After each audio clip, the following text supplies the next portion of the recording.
তো সেই সংসদ কোথায়? আমার সংসদে এখনো মরিয়ম, সকিনা, নূর টুর গিয়া ওইখানে নাটক, গান, সিনেমা করে টরে সেই রকম সংসদ বানাইছি আমরা 53 বছর 54 বছর পরে। এখানে সংসদে গিয়া বিচার আচার চায় বাজেট অধিবেশনে। তো সেই বাস্তবতায় আমরা একটা সংসদ ফাংশনাল করতে পারি নাই, সেখানে দুইটা সংসদ মানে হচ্ছে আমার আরো 100 রাজুকের প্লট ট্যাক্স পেয়ারদের টাকায়, 100 ট্যাক্স ফ্রি 1 কোটি 2 কোটি টাকা দামের গাড়ি, 100 থোক বরাদ্দ প্রতি বছর এই লোকদের 5 কোটি 10 কোটি 20 কোটি টাকা করে লুটপাট, এবং যাদেরকে টিকিট বেচা যায় নাই নিম্ন কক্ষে তাদের একটা পুনর্বাসন কেন্দ্র পরিণত হবে হচ্ছে উচ্চ কক্ষ। সেই বাস্তবতায় আমরা বোধ করেছি যে আমাদের নিম্ন কক্ষটাই ফাংশনাল করা দরকার, এবং আমরা যা উচ্চ কক্ষ দিয়ে অর্জন করতে চাই সেটা নিম্ন কক্ষ দিয়ে করা সম্ভব।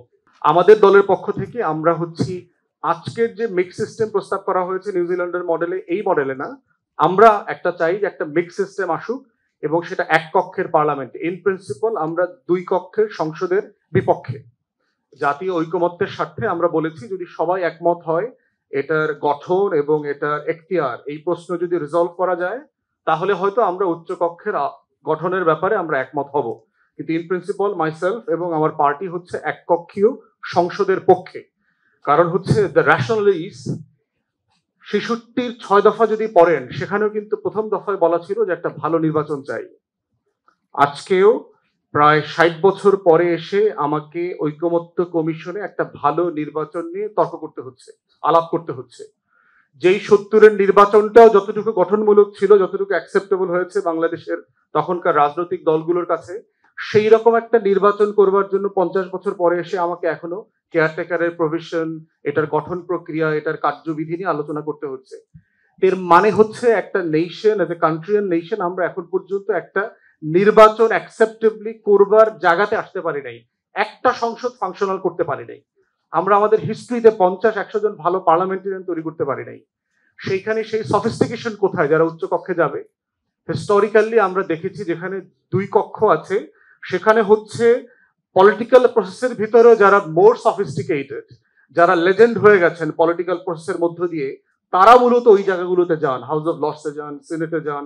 তারা ওই জায়গাতে একটা মানে কাউন্সিল অফ ওয়াইজ ম্যান, যেটা আমরা এনশিয়েন্ট রোমে পড়েছি, সেই সিনেট বসার মতো অবস্থা হয়েছে। তো সেই সংসদ কোথায়?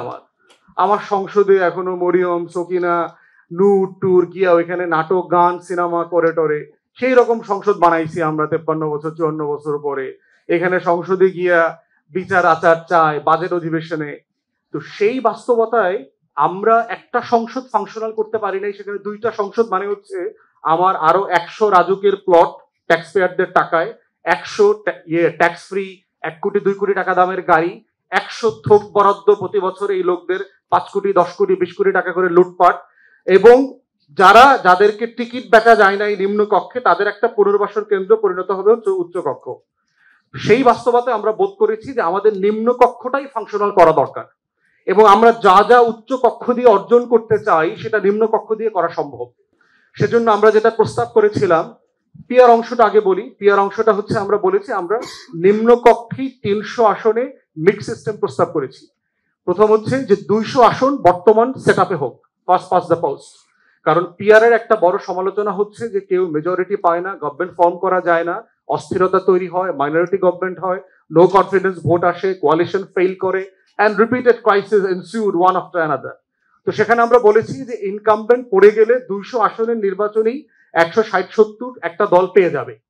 পেয়ে গেলে যেটা হবে যে সে আলটিমেটলি গভর্নমেন্ট ফর্ম করে ফেলবে। বাকি 300 আসনের যে 100 আসন, সেইটা হচ্ছে সারা দেশে ভোটের শতাংশে এবং ন্যূনতম 1% ভোট, সেই শতাংশে রাজনৈতিক দলগুলো সবাই পেয়ে যাবে।